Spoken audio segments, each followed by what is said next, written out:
Halo sahabat beta, apa kabar? Semoga dalam keadaan sehat selalu ya.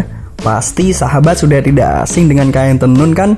Tapi sudah pernah lihat proses pembuatannya belum? Nah, kali ini kami sedang berada di Jepara, lebih tepatnya di sebuah desa yang dikenal sebagai penghasil tenun.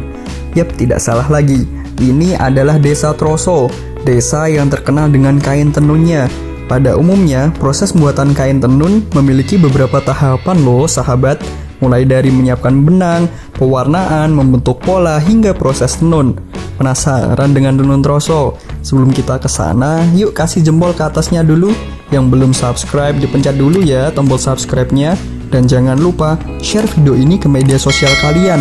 Terima kasih. Halo sahabat beta, apa kabar? Semoga sahabat dalam keadaan sehat ya. Saat ini saya sedang berada di Desa Troso, Kecamatan Pecangaan, Kabupaten Jepara. Desa Troso ini terkenal dengan kain tenunnya yang khas, yaitu tenun Troso. Proses pembuatannya pun masih dilakukan secara manual loh sahabat, sehingga memerlukan keahlian khusus yang diwariskan secara turun-temurun. Kira-kira tenun Troso ini sudah sejak kapan ya sahabat? Saya juga penasaran dengan bagaimana proses pembuatannya. Yuk kita cari tahu bersama-sama.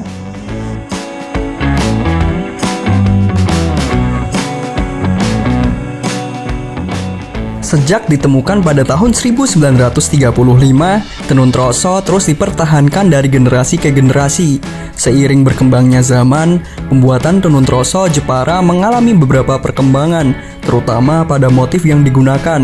Awalnya tenun Troso hanya kain tenun berwarna putih saja. Kemudian pada sekitar tahun 70-an, tenun Troso memulai mengenal motif. Pada waktu itu, salah seorang warga desa Troso bernama Husain, orang pertama yang membuat motif dan hingga saat ini dikenal dengan motif bidang atau cemara. Seiring berjalannya waktu, motif tenun yang hanya ada di bagian samping kain kemudian semakin bervariasi. Para perajin tenun Troso semakin kreatif dalam mengkombinasikan warna hingga menjadi berbagai motif kain tenun yang cantik. Kali ini saya sudah bersama dengan Bapak Petinggi Desa Troso. Untuk Desa Troso ini kan terkenal dengan sentra tenun kain tenun Trosonya. Nah, pada tahun berapa tenun Troso ini ditemukan? Konon ceritanya kantor termasuk tinggalan Danyan Troso. Ini Danyan itu tahun berapa ya, dan tahu Senu penciptanya. Jadi saya lahir 61, kemudian mulai sekolah MI. Saya alumni MI yang masih 7 tahun dulu Sarungan. Itu pertama dulu itu kain polos putih, kemudian berkembang menjadi ada yang Pak Gusen itu yang penemunya. Nah, ingat Pak Gusen Domika itu yang menemukan ada motif bidang. Jadi bidang saya gambarnya cuma ujung-ujung sehingga cemoro-cemoro itu di situ yang saya tahu. Berarti naik filosofinya saya tidak tahu. Terus berkembang terus, semakin corak-corak semakin berkembang terus. Mulai ada motif, itu ya di antara itu ya. Jadi 75 itu saya melihat sudah ada bidang, kemudian berkembang, motif semakin berkembang. Saya sudah bilang tadi, kelebihannya orang Troso itu bisa membaca pasar. Jadi nanti ngikuti pasar terus. Di selera orang, masyarakat, produsen itu bisa menangkap. Oh, kelihatannya ini yang laku. Dia ngikuti, pinter. Kalau lagi rame, itu banyak mendapatkan tenaga dari luar. Sekarang kan sudah di Bako, udah Kudus, terus saya tadi bilang sampai ke Medan Solo, itu banyak di sekitar Troso ini, banyak Kaliombo, banyak, karena bisa dibawa pulang. Munculnya berbagai motif pada masa itu membawa kain tenun Troso pada masa keemasannya. Peminat yang terus bertambah membuat para perajin kewalahan, hingga para perajin setempat mengambil pekerja dari luar Jepara. Tak hanya keindahan pada motifnya, kain tenun Troso juga memiliki ciri khas, yaitu warna dan motif yang tetap sama ketika dibalik. Ternyata kunci dari keindahan kain tersebut ada pada teknik pembuatannya, atau biasa disebut dengan teknik ikat. Awal mulanya memang cuma kain polos ya, karena pinternya mungkin orang Troso iki polosnya dikembang apa malah HP kan. Nek di kain polos kan dia mau mau butuh badai kan badai. Tapi Troso tidak, karena ada model diikat. Makanya kan Troso tidak varietal. Jadi lureknya itu kan bolak-balik sama, karena diikat. Diikat ditenun, jadi ditoto, jadi gambarnya dibalik pun sama. Memang orang Troso itu punya keahlian itu bisa membuat tenun dari, intinya kalau pasarnya yang rame itu jenis misalnya endek dari Bali, ya nanti kita buat jenis yang endek dari Bali. Atau yang rame itu misalnya kok jenis sarung boyor, ya kita buat yang sarung boyor, karena tergantung tren, ya tergantung pemasarannya. Link pemasarannya itu akan mempengaruhi dari pembuatannya. Nah, terus untuk bahan bakunya itu ngambil dari mana? Nah, jenis kalau yang saya buat itu jenis endek yang kita kirim ke Bali, itu bahan bakunya CSM dari India. Itu jenis benangnya itu sudah ada bakar bulunya. Istilahnya itu mercerised. Istilahnya kalau orang sini itu ya bilangnya merceris. Di balik keindahan kain tenun Troso, ternyata ada proses panjang dan tidak sederhana loh. Membuat tenun Troso dimulai dari bahan benang putih yang diurai satu persatu. Setelah benang tersusun rapi, barulah memasuki proses pembuatan pola. Setelah pola dibuat, dilanjutkan tahap pengikatan benang menggunakan tali rafia. Tahap selanjutnya adalah proses pewarnaan dengan merendam benang menggunakan air mendidih yang diberi pewarna. Benang yang sudah direndam air pewarna kemudian dijemur di bawah terik sinar matahari secara langsung. Setelah kering, kemudian memasuki proses melepaskan tali rafia atau yang biasa disebut batil. Lalu dilanjutkan ke tahap nyekir atau menggulung kembali benang. Dan terakhir sebelum proses tenun adalah menyucuk atau memasukkan benang ke dalam alat tenunnya. Ini sebelum diwarna modelnya seperti ini, henggengan. Istilah di sini tuh henggengan. Nah ini ya, ini sebelum diwarna. Nanti untuk sebelum kita lakukan proses selanjutnya itu pewarnaan. Sebelum diwarna biasanya itu benang harus istilah orang sini dibasahi terlebih dahulu pakai deterjen. Setelah dibasahi, kalau yang jenis CSM itu minimal ya untuk hasil yang maksimal itu 2-3 jam baru berani mewarna. Harus direndam dulu. Jadi direndam pakai deterjen selama 2-3 jam. Untuk mempercepat itu biasanya istilahnya dimasak. Ini contoh yang sudah diwarna. Saya warna abu-abu tua. Abu-abu tua ini nanti kalau sudah diwarna, pukul itu berarti nanti memasukkan benang ini kita masukkan ke tempat ini. Ya ini yang saya pegang. Istilahnya orang sini itu sepulan. Setelah tadi menyepulnya sudah, itu proses selanjutnya itu istilah orang sini itu nyekir.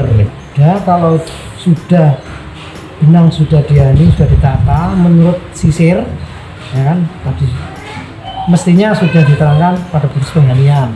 Setelah itu baru proses menyucuk, baru setelah menyucuk ke proses menenun.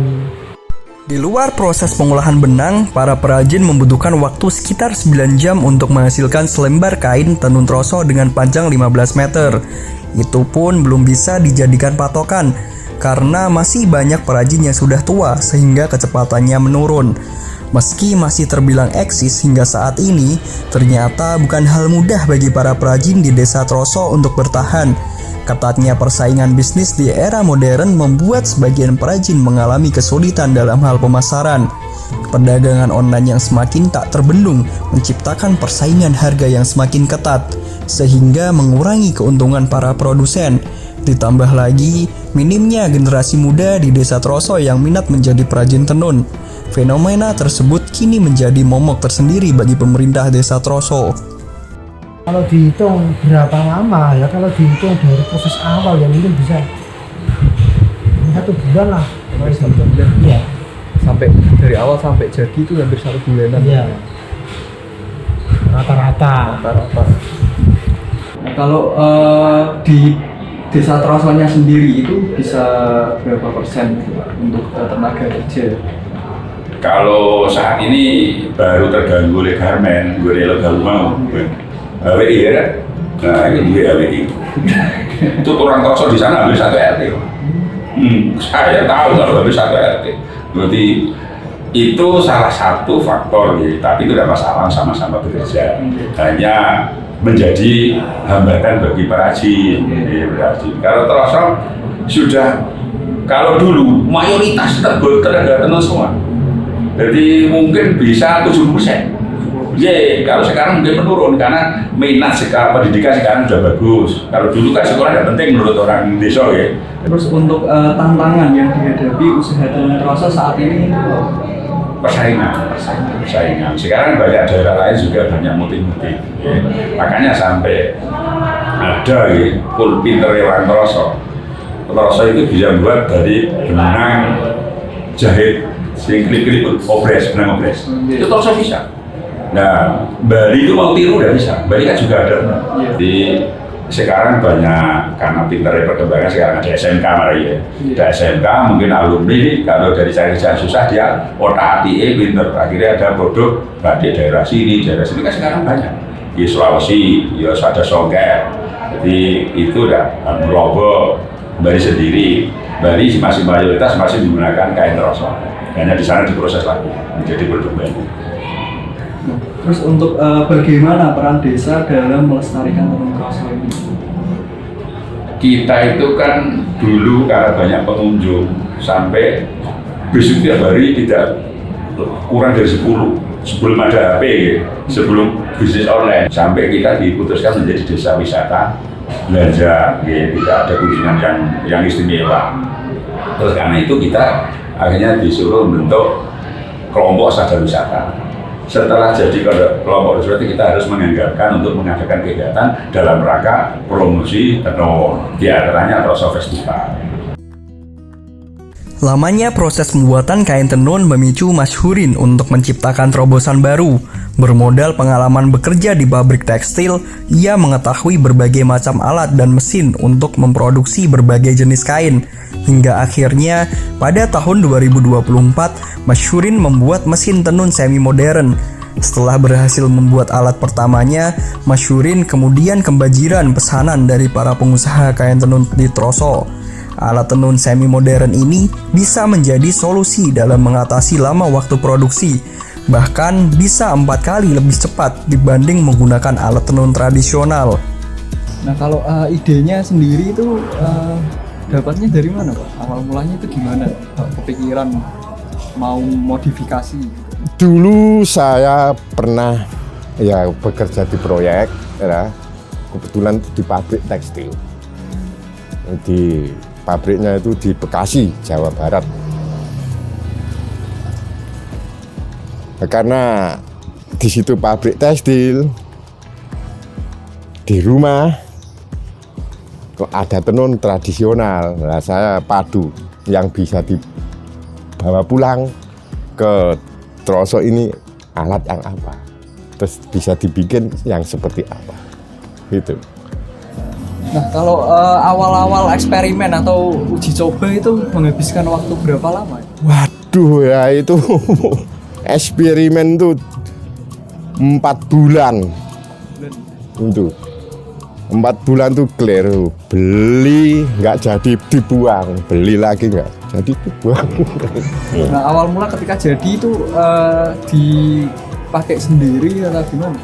Malah dibeli orang, langsung dibilang karena itu misalnya orang Troso itu membutuhkan sekali. Pada waktu itu zaman tenun sutra yang ditenun. Saya bikin alat seperti itu, terus dilihat, oh beres, langsung dibeli. Punya berapa banyak Pak? Yang mesin itu? Sekitar 20-an. 20-an. 20 yang mesin, yang sudah dipakai dinamo, cuman yang biasa ya sekitar 50 lebih. Kenapa ya ini kok memakai yang mesin gitu? Kok enggak yang tetap melestarikan yang tradisional, yang memang full manual? Ya cuman hemat tenaga aja sih Mas itu. Tenaga aja. Hemat tenaga aja. Cuman hasil ya enggak seberapa lah. Cuma hemat tenaga aja ini. Masih bagus yang manual biasa. Soalnya itu ada yang minta jangan pakai mesin, itu ada. Harus manual itu ada, Mas. Nggak mau dikasih yang mesin, nggak mau. Soalnya kalau dikasih yang mesin itu bahannya susutnya itu banyak. Kan dia ditarik kencang, tarik. Kan makanya kalau bikin itu ya dibikin baju itu harus dicuci dulu. Jangan langsung dijahit. Nanti tidak muat. Kelebihannya hanya kayaknya sih hasilnya itu tetap sama, cuman cepat gitu aja.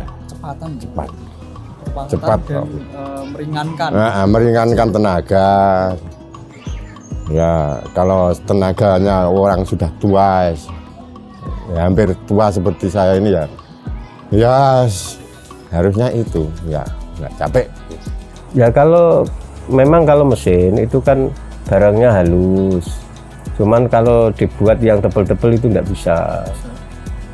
Cuman yang bisa itu yang pakannya itu yang halus-halus itu bisa. Untuk perbedaan waktu atau kecepatan produksi dari alat semi modern dan tradisional itu perbedaannya? Tradisional itu nenun sehari itu paling dapat ya 5 meter. Kalau yang mesin seperti itu bisa 20 meter. 20 meter per hari. Iya, per hari. Bahkan lebih. Berarti emang itu khususnya untuk yang tipis-tipis. Ya yang saja. tipis-tipis yang halus-halus. Yang tebel-tebel Yang itu tebel manual. masih manual. Nggak bisa kalau dibikin, nggak bisa. Meski lebih cepat dalam produksi, alat tenun semi modern juga tidak luput dari kekurangan. Alat ini ternyata hanya bisa memproduksi kain polos atau motif-motif sederhana saja.